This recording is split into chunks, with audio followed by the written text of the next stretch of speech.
Bigfoot and Littlefoot by Ellen Potter. The most important rule about being a Sasquatch is staying hidden from humans. But for Hugo, a young Sasquatch who dreams of adventure, this proves to be the hardest thing ever. Hugo dreams of roaming free in the big wide world rather than staying cooped up in caves. He is not allowed to leave the cave, which definitely cramps his style. When he has an unexpected run-in with Boone, a young human boy, Hugo seizes the opportunity for a grand adventure. Soon, the two team up to search high and low for mythical beasts like Ogopogos and Snoot-nosed Gints. Through discovering these new creatures together, Bigfoot and Littlefoot explore the ins and outs of each other's very different worlds, but learn that, deep down, maybe they're not so different after all.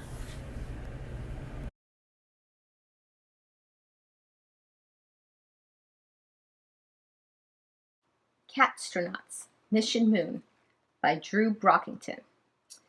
This is the first book in a graphic novel series. The USA, instead of populated by humans, is populated by cats. And one day they find out that there are power fluctuations. The whole world is running out of power. So the mission from NASA is to put solar panels on the moon. So they send their best CatStronauts: Blanket, Pom-Pom, Waffles, and Major Meowser. So throughout the book, you see them training for their mission, simulating what real human astronauts would go through in training. So there's a lot of silliness that goes on. Cats doing what cats do, eating fish, playing with string. So it's a lot of silly, ridiculous fun, and this is the first book out of 6 so far.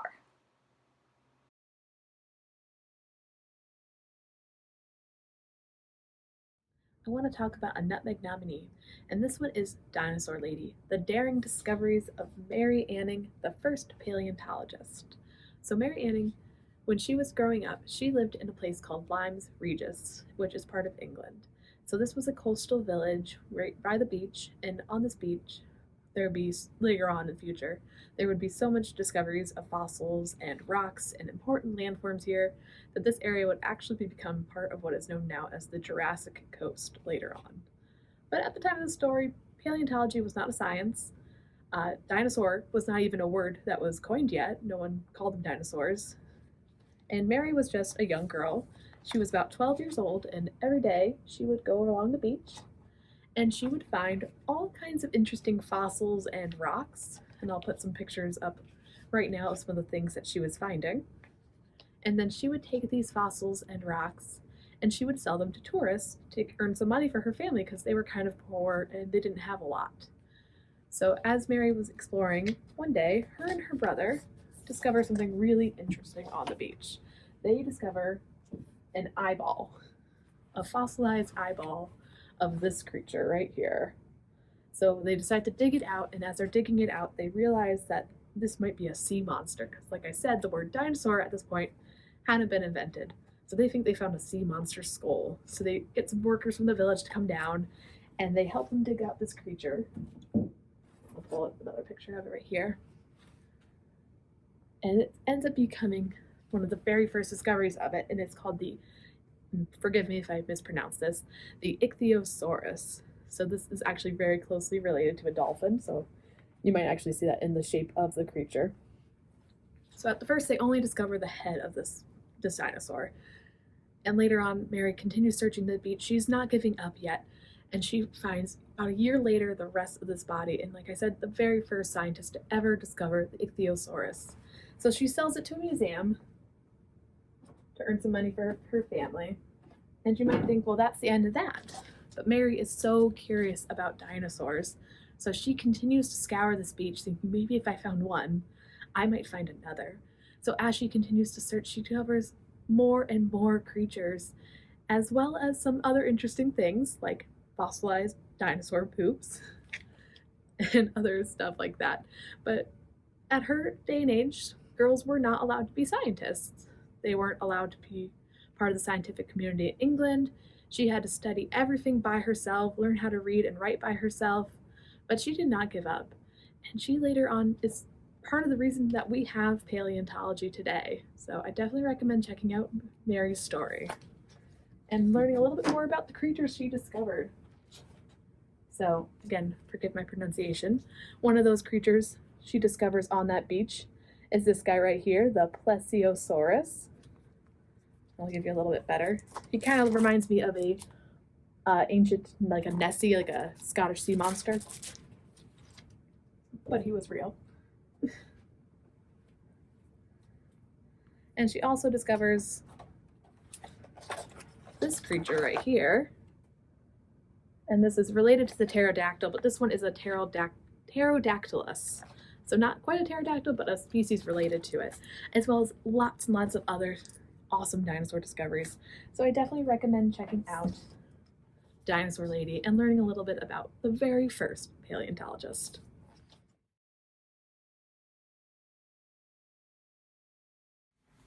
Hi, I'm Miss Bailey, and I want to share with you the graphic novel series The Investigators by John Patrick Green.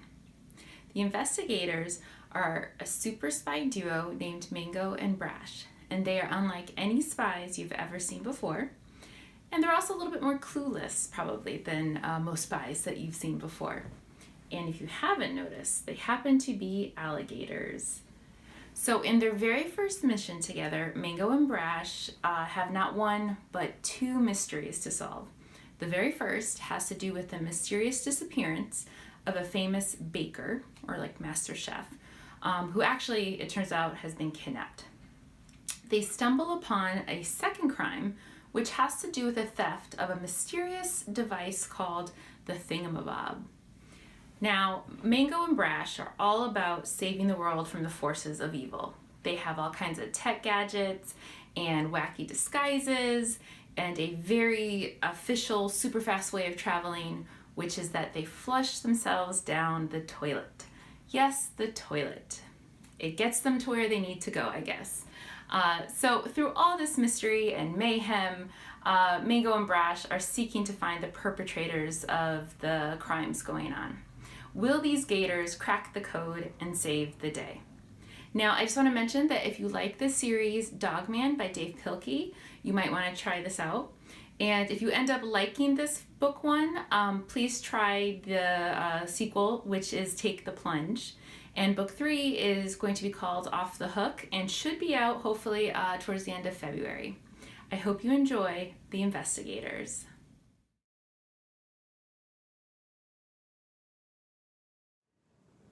Some people have bad vision, so they need glasses.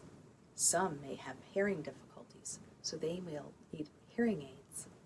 Some people may have something you can't even see, but they need medication. And others still may have something that is very visible, like needing a wheelchair. It is great that all people are different. The author, Sonia Sotomayor, writes this wonderful story. And she talks about how being different is really good. She tells you to imagine if all people were the same. Like, if there was only one kind of vegetables, like peas. Oh, how boring that would be. Read, just ask. Be different, be brave, be you. And see just how unique and special people are, no matter how different they are.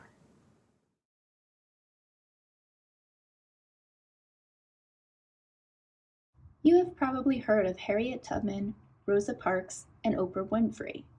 But have you heard of Mary Bowser, Charlotte E. Ray, or Mamie Phipps Clark? Mary Bowser was a Civil War spy for the North. Charlotte E. Ray was a teacher and the first African-American woman to graduate from law school. And Mamie Phipps Clark was a social psychologist and counselor whose work helped end school segregation in the South.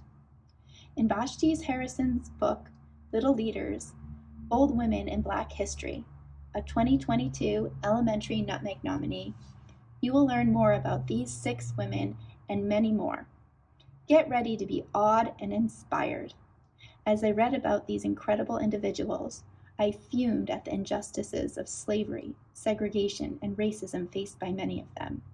But I marveled at the talent, courage, and perseverance shown by these heroes. Each woman has a one-page bio with an illustration that reminds me of a child playing dress-up. Vashti Harrison, the book's creator, hopes for you, the reader, to be able to see yourself in any one of the illustrations and to feel their strength and possibility in you. Maybe you will want to learn more about a certain leader or topic, and the Lucy Robbins Wells Library is here to help you do just that, with additional books about many of the women and topics from the book. If you check out Little Leaders from our library, you will have 21 days to read 40 amazing stories. You could read 2 or 3 each day and still have extra time to reread your favorites or to read the author's notes. I will get you started with one of my favorites, Mary Bowser, Civil War spy. Very little is recorded about Mary's life. What we do know is that she was born into slavery in Richmond, Virginia, around 1840. She was purchased by the wealthy Van Lew family as a companion for their daughter Elizabeth. The Van Lews were no ordinary family in the South, though. They had a secret. They were Northern spies and abolitionists involved in the secret Underground Railroad. Prior to the war, when Mary was a teen, Elizabeth granted her freedom and arranged for her to receive her education in Philadelphia. Mary wanted to assist the Van Lews in their efforts against the Confederacy. At that time in the South, it was illegal for a black person to have an education, or even to read. For that reason, no one would ever suspect Mary was a threat. As a slave, she could hide in plain sight, so she agreed to go undercover as a slave in Jefferson Davis's Confederate White House. While cleaning, she would steal glances at confidential memos, and while serving dinner, she would eavesdrop on conversations between Confederate officials. She passed information about the troop movements and army plans to Elizabeth, who passed them along to the Union officials. Rumor has it that Mary had a photographic memory and was able to read a page once and recite it back, word for word. After the war, Mary educated freed slaves and traveled around the United States giving speeches. For a long time, she was careful to conceal her true identity, using a variety of aliases. Eventually, she disappeared completely, but she is remembered. In 1995, she was inducted into the Military Intelligence Hall of Fame.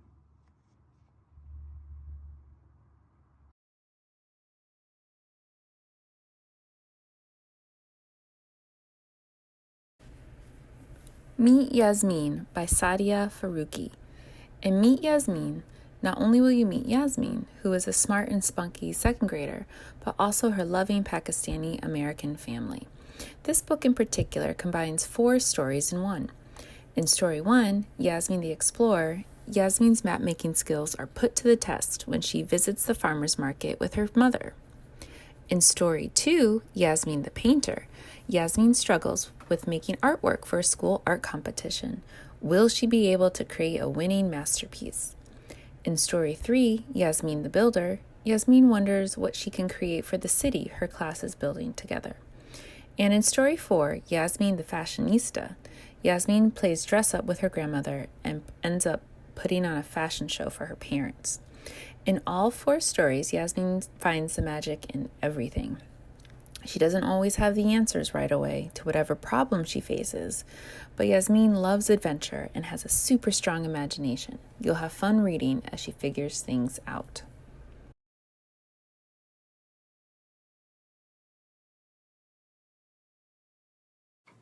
Daniel has just moved to a new town, and he's having all those feelings you might have when you move to a new town. To top it off, his new bedroom is in the attic, and this mysterious puddle keeps appearing, and sometimes Daniel even hears a voice. Is it a leaky roof? Is it a ghost? Or could it be a lonely bat? Well, it's Megabat. Megabat is, like I said, by Anna Humphrey. Megabat is definitely the star of this story. He's a funny, feisty, Star Wars loving fruit bat with a very unique way of speaking his mind. But the bat is a long way from home. Daniel works with his new neighbor Talia to figure out how to get him back to where he came from. But can they keep a talking bat a secret from their parents? Or will Talia's meddling brother Jamie ruin their plans? This is a good choice if you like books with friendship themes, or if you're like me and don't particularly love a scary book, this book isn't very scary at all. And if you like Megabat, you might also like to read the next book called Megabat and Fancy Cat.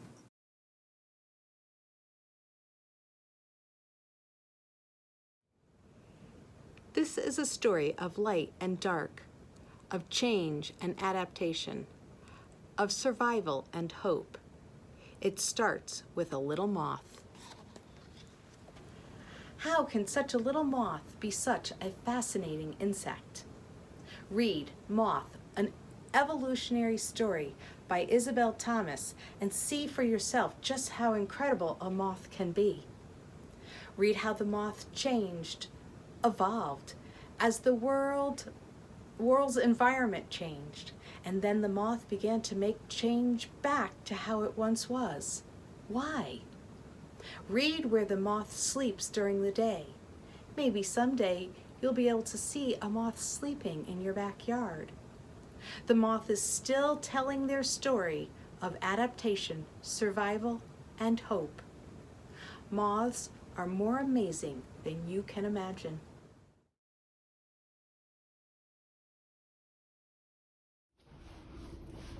Hello, it's Rebecca here to talk to you about one of our awesome elementary Nutmeg nominees called My Papi Has a Motorcycle by Isabel Quintero and illustrated by Zeke Pena.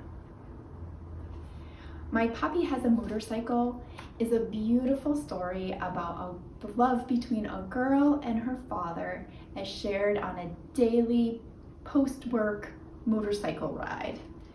The illustrations, along with the words in the story, make you feel like you are on this motorcycle ride with this little girl. Just give you a quick look at some of the illustrations. But they have a cartoon-like feel to them, yet at the same time you feel like you are right there on this adventure with the little girl and her father. The story takes place in a city based on the author's hometown of Corona, California, which is in Southern California, kind of in between San Diego and Los Angeles, if you've ever been there.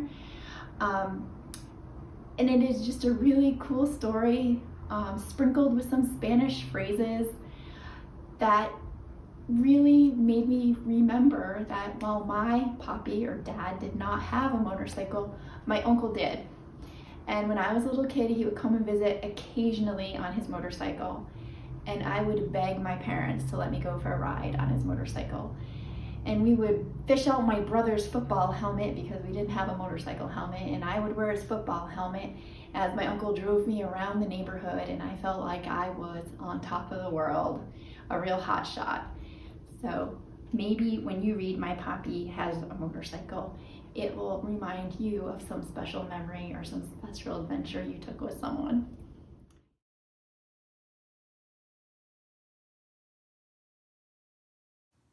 The Proudest Blue, Story of Hijab and Family, written by Ibtihaj Muhammad with S.K. Ali, illustrated by Hatem Ali. The story is about two sisters, Asiya, who's in 6th grade, and for the first day of 6th grade, she gets a brand new hijab that she gets to pick out, so she picks blue. Her little sister, Faiza, who looks to be in 1st or 2nd grade, thinks her sister looks like a princess with her hijab. Mama gives words of wisdom for her first day hijab. It's very important. It means being strong. But some people won't understand. In fact, a mean boy teases and Asiya walks away rather than engage. So Faiza looks up to her sister and can't wait for the day when she will get her own first day hijab.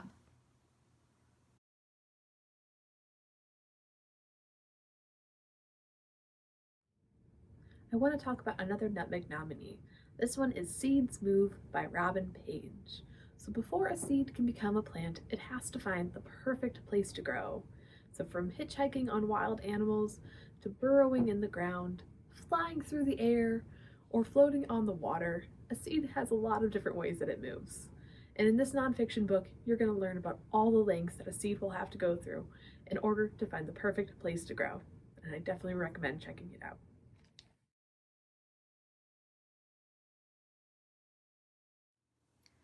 Superlative Birds by Leslie Bulion, illustrated by Robert McGank. This is a book of poetry. Some are short, some are on the longer side. Each poem will give you some facts about the birds. And superlatives are when you rate something, the biggest, the smallest, the best, the worst. And that's explained in the first poem. Superlative birds. Which birds can do what birds do best? Which put world records to the test? Which birds are beaks above the rest? Superlative birds, come see. Which birdly traits leave us impressed? The longest toes, the largest nest, the most feathers for the warmest dressed. Let's read on and see. Who's smallest? Who's the fastest flyer? Deepest diver, loudest crier? Stores most dead prey on barbed wire? This we've got to see. But which traits give birds special flair on land, at sea, and in the air? Traits only birds and most birds share. Do you know? Let's see. I'm going to show you one other poem. I'm not going to read that one right now. But you can see that this one about penguins, called A Flying Leap, the poem is actually shaped like a penguin. There's lots of cool poems in this book. Hope you enjoy it.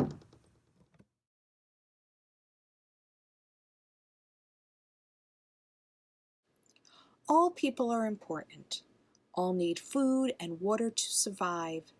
All people breathe the same air and live on the same earth. The Undefeated by Kwame Alexander and Kadir Nelson is a book for the unforgettable. The swift and sweet ones who hurdled history and opened a world of possible. This book is written as a letter to all those who dared to dream of making life better for those who came after them and are still to come in the future. This book is a letter for the unforgettable, the unafraid, the undefeated. It is for all the Black Americans who dared to dream, show their strength and bravery to make the world a better place. Read and enjoy this book.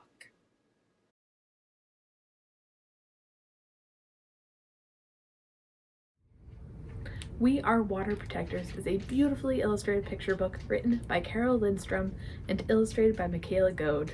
So this story is about a young Ojibwe girl who, in her tribe, the girls are in charge of being water protectors and the boys are in charge of being fire protectors. So she wants to teach everyone about the importance of water and why we should protect it, especially from the black snake. So you may not know what the black snake is right away, but as you read the story, you will learn what she means when she refers to a black snake. So I think this story is extremely important, especially in this day and age where pollution and going green is such an important topic to talk about. So I do definitely recommend checking out this story and learning a little bit more about a lot of these indigenous movements that are happening across the country and why they inspired this story.